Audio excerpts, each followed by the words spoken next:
നമസ്കാരം. ഡേ സ്പെഷ്യലിലേക്ക് സ്വാഗതം. സ്മാർട്ട് ഫോണും കമ്പ്യൂട്ടറും ഇല്ലാത്ത ഒരു ലോകത്തെക്കുറിച്ച് ഇനി ചിന്തിക്കാൻ സാധിക്കുമോ? നമ്മുടെ നിത്യജീവിതത്തിൽ ഇവ സ്ഥാനം പിടിച്ചിട്ട് 10-15 വർഷം മാത്രമേ ആയിട്ടുള്ളൂ.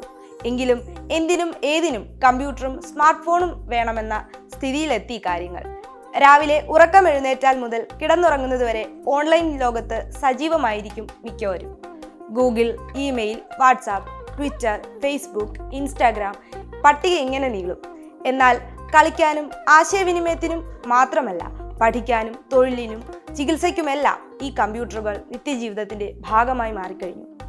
വിവരസാങ്കേതിക വിദ്യയുമായി ബന്ധപ്പെട്ട പഠന മികവും വളർച്ചയുമാണ് ഈ ദിനത്തിന്റെ ലക്ഷ്യം.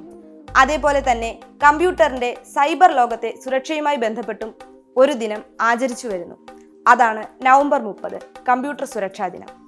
പുതിയ കാലഘട്ടത്തിലെ ഏറ്റവും വലിയ വെല്ലുവിളിയാണ് സൈബർ സുരക്ഷ. കമ്പ്യൂട്ടർ ഹാക്കിംഗ്, വൈറസുകൾ, ഡേറ്റാ മോഷണം, ദുരുപയോഗം തുടങ്ങിയവയെല്ലാം സൈബർ കുറ്റകൃത്യങ്ങളാണ്. ഇവയ്ക്കെതിരായ ബോധവൽക്കരണം എന്ന നിലയ്ക്കാണ് നവംബർ 30 ലോക കമ്പ്യൂട്ടർ സുരക്ഷാ ദിനം ആചരിക്കുന്നത്. ലോക കമ്പ്യൂട്ടർ സുരക്ഷാ ദിനം നമ്മുടെ ആധുനിക ലോകത്ത് കമ്പ്യൂട്ടർ കഴിവുകളുടെ പ്രാധാന്യം ഉയർത്തിക്കാട്ടുന്ന ഒരു അനിവാര്യ സംഭവമാണ്. ഡിജിറ്റൽ സാക്ഷരതയുടെ പ്രാധാന്യത്തെക്കുറിച്ച് അവബോധം വളർത്തുകയാണ് ഈ ദിനം ലക്ഷ്യമിടുന്നത്. എല്ലാവർക്കും, പ്രത്യേകിച്ച് കുട്ടികൾക്കും സ്ത്രീകൾക്കും കമ്പ്യൂട്ടർ എങ്ങനെ ഫലപ്രദമായി ഉപയോഗിക്കാമെന്ന് പഠിക്കാനുള്ള അവസരം ഉണ്ടായിരിക്കണമെന്ന് ഇത് ഊന്നിപ്പറയുന്നു.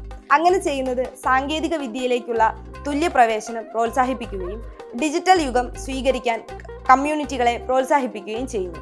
ലോക കമ്പ്യൂട്ടർ സാക്ഷരതാ ദിനാചരണം അതിന്റെ പ്രാധാന്യത്തിന് നിരവധി പ്രധാന കാരണങ്ങൾ അടിവരയിടുന്നു. കമ്പ്യൂട്ടർ വിദ്യാഭ്യാസം പ്രാപ്യമാക്കാൻ അർഹതയില്ലാത്ത കമ്മ്യൂണിറ്റികളെ ഉദ്ധരിക്കുക എന്നത് ഉറപ്പാക്കിക്കൊണ്ട് ഡിജിറ്റൽ വിഭജനം നികത്താൻ ഇത് ലക്ഷ്യമിടുന്നു.